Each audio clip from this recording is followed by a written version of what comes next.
भाजपा सांसद प्रदीप कुमार ने पश्चिम बंगाल विधानसभा चुनाव 2026 के बीच एक विशेष साक्षात्कार में संस्कृत और राष्ट्रवाद पर अपनी बात रखी।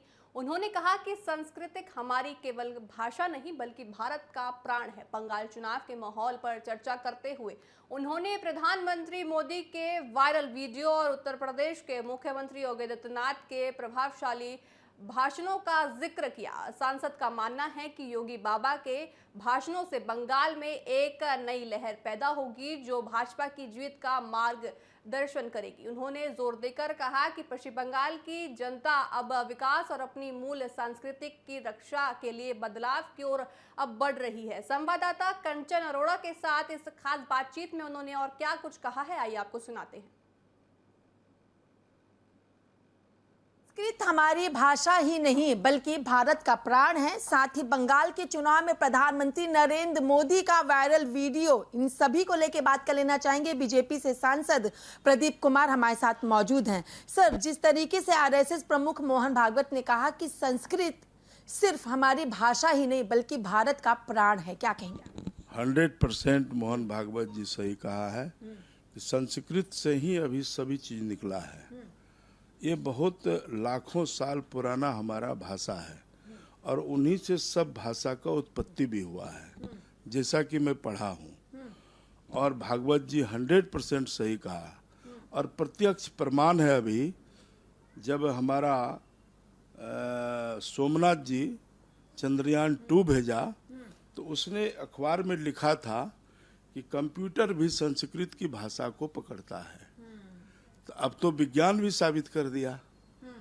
ये बयान कहीं न कहीं हम देखा था कि अखबार में खबर छपी थी, तो पहला बयान था सोमनाथ जी का कि जो कंप्यूटर ऊपर में जो है, जब चंद्रयान 2 गया तो सोमनाथ जी कहा कि कोई भाषा को कैच नहीं कर रहा था, पकड़ नहीं रहा था, लेकिन संस्कृत को पकड़ रहा था।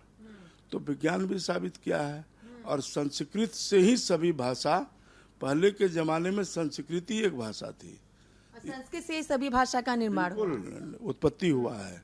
उसको आप छोड़ नहीं सकते, ये हमारा मूल चीज है जिसको खतियानी कहते हैं। तो संस्कृत को बढ़ावा मिलना चाहिए, वही हमारी सभ्यता है, उसी से हमारा विकास हो रहा है और उन्हीं भाषा में सब निहित है। जी, 14 नवंबर को जब बिहार के नतीजे आए थे तो भाजपा ने सीधे तौर पर कहा बिहार चुनाव को लेकर के कि ये बिहार चुनाव तो झांकी है, पश्चिम बंगाल अभी बाकी है।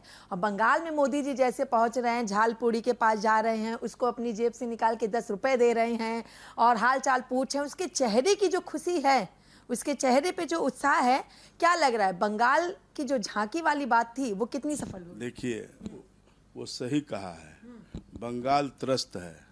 बंगाल की आवाम, आम जनता, महिलाएं, बेरोजगारी, कई स्कीम ऐसा है जो प्रधानमंत्री का है, बंगाल में ममता दीदी लागू होने नहीं दिया। जैसे प्रधानमंत्री आवास, आयुष्मान कार्ड, ऐसे अनेक योजना है जो बंगाल को वंचित रखा।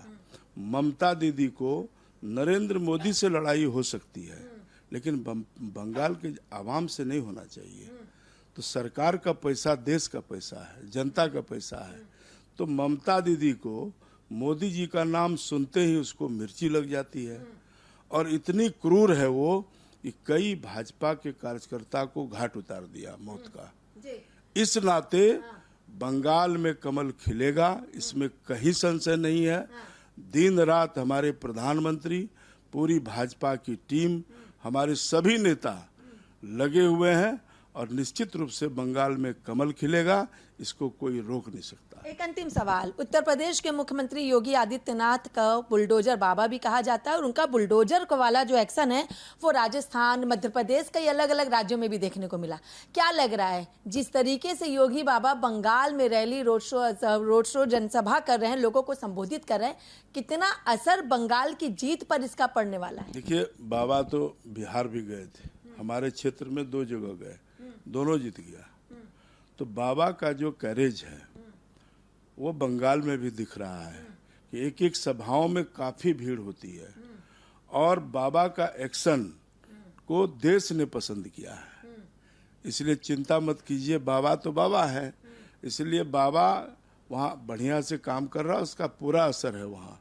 चलिए, बहुत बहुत शुक्रिया। हमने बात की बीजेपी सांसद प्रदीप कुमार से, जिनका साफ तौर पर कहना है कि संस्कृत वाकई में भारत का प्राण है, क्योंकि संस्कृत से ही सभी भाषाओं की उत्पत्ति हुई है। लेकिन अगर बात पश्चिम बंगाल की कर ले तो इस बार सीधे तौर पर सुनिश्चित है कि बंगाल में कमल खिलेगा। लेकिन ये तो आने वाला वक्त ही बताएगा जनता किसे अपना समर्थन देती है। वीडियो जर्नलिस्ट हिमांशु यादव के साथ मैं कंचन अरोड़ा, TV7 भारत, दिल्ली।